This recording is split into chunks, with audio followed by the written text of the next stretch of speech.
Hai guys.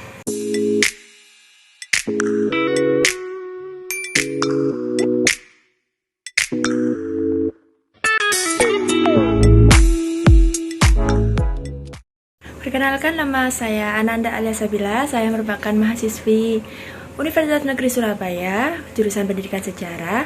Jadi di video kali ini merupakan tugas UAS saya, yaitu berupa kesenian yang berasal dari daerah saya sendiri, yaitu Surabaya. Yuk simak videonya.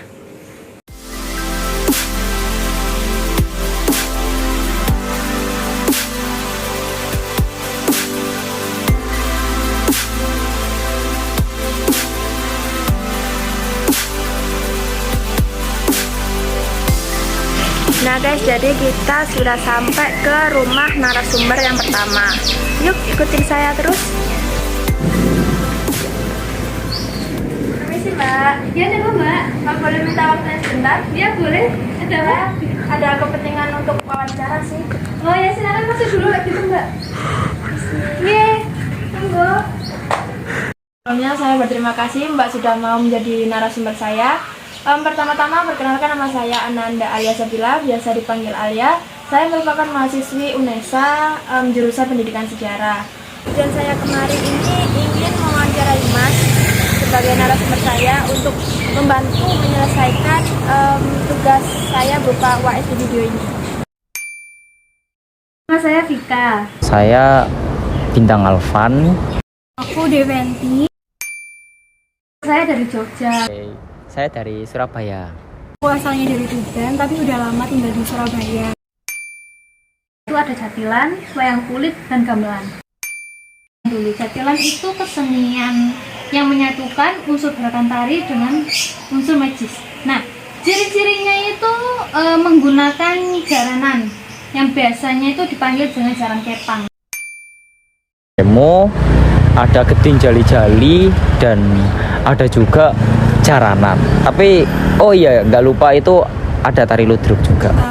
Tari remo sama tari hadrah. Contohnya itu tari lenggang. Dikit saya tahu, secara umum tari remo itu dari Jawa Timur.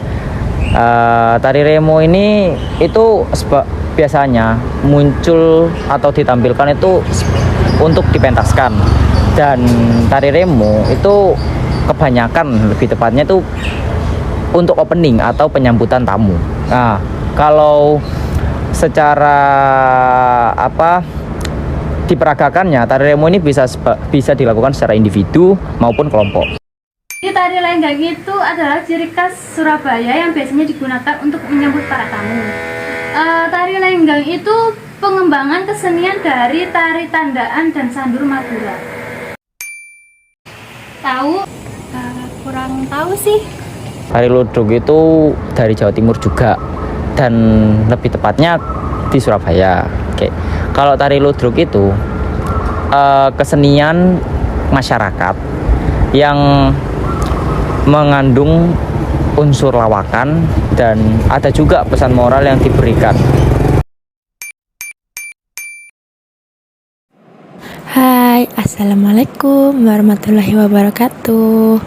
Yap, bertemu lagi dengan Kak Aca.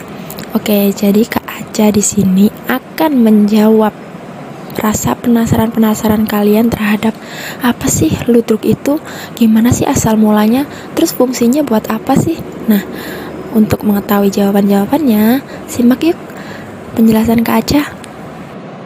Nah, jadi ludruk itu adalah suatu kesenian khas Jawa Timur yang dipentaskan menggunakan bahasa sehari-hari alias basa Surabaya. Dan cerita yang diangkat dalam pertunjukan ludruk ini umumnya berkaitan dengan persoalan sosial di masyarakat, kisah-kisah inspiratif yang dikemas dengan lawakan para pemainnya. Dalam perkembangannya, ludruk ini tidak hanya berfungsi sebagai hiburan rakyat saja, tetapi juga berfungsi sebagai media perjuangan. Ludruk mulai dikenal pada abad ke-12. Saat itu namanya adalah ludruk bandan. Nah, ludruk bandan biasanya ditampilkan di tanah lapang. Alat musik pengiringnya itu adalah kendang dan jidor. Kemudian, ludruk Bandan berkembang menjadi lerok Pak Santik selama abad ke-17 sampai abad ke-18. Lerok ini sendiri berasal dari kata lira, yaitu alat musik petik seperti kecapi yang dipergunakan selama pertunjukan berlangsung. Nah, Pak Santik itu sebenarnya siapa sih? Nah, jadi Pak Santik ini adalah seorang petani dari Jombang, Jawa Timur yang merupakan tokoh pembaharu kesenian ludruk itu sendiri.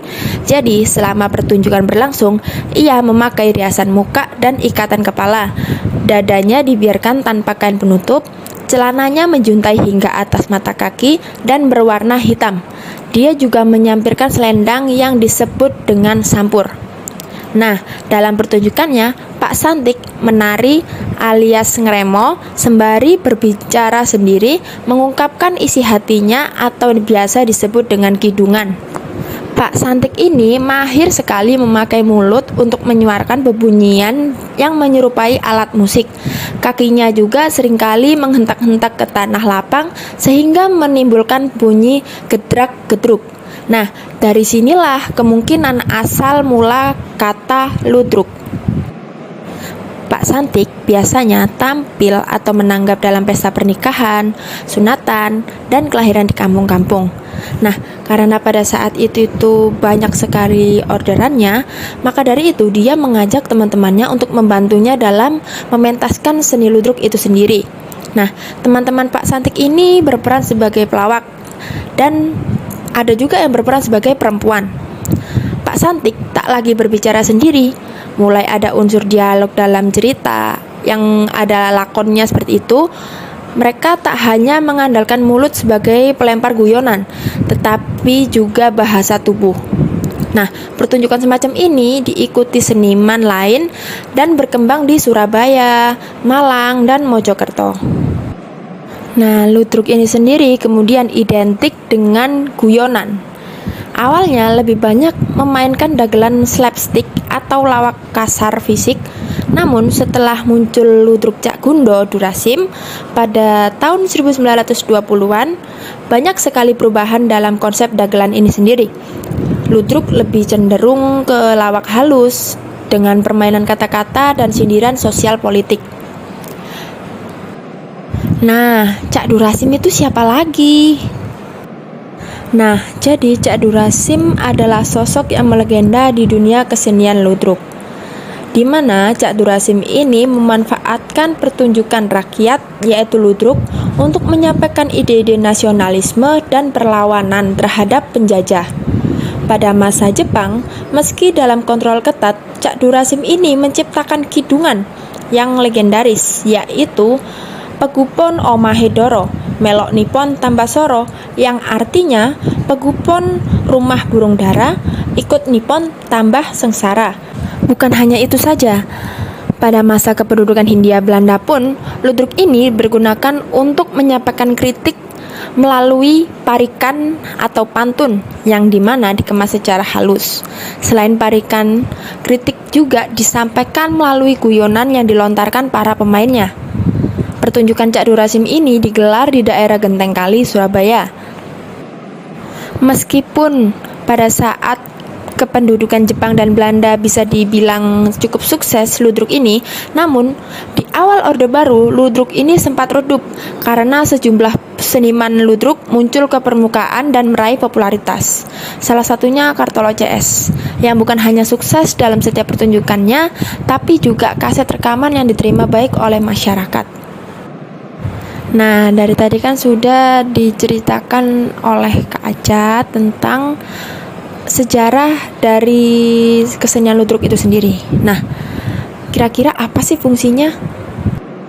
Nah, jadi fungsi ludruk terbagi menjadi dua, yaitu fungsi primer dan fungsi sekunder. Fungsi primernya seperti apa sih? Jadi fungsi primer ludruk ini sendiri bersifat ritual, estetis, dan sebagai hiburan. Sementara dari sisi sekunder, ludruk memiliki beberapa fungsi, yaitu sebagai sarana pendidikan, penebal solidaritas, menumbuhkan kebijaksanaan, dan lain sebagainya. Jadi gimana nih? Udah pada paham belum? Kak Aca harap udah pada paham semua ya. Nah, jadi itulah penjelasan tentang kesenian ludruk, di mana kesenian ludruk adalah kesenian khas Surabaya. Sekian penjelasan dari Kak Aca. Thank you and see you. Nah, bagaimana nih setelah kalian menyimak videonya? Apakah kalian paham tentang ludruk? Saya harap begitu sih.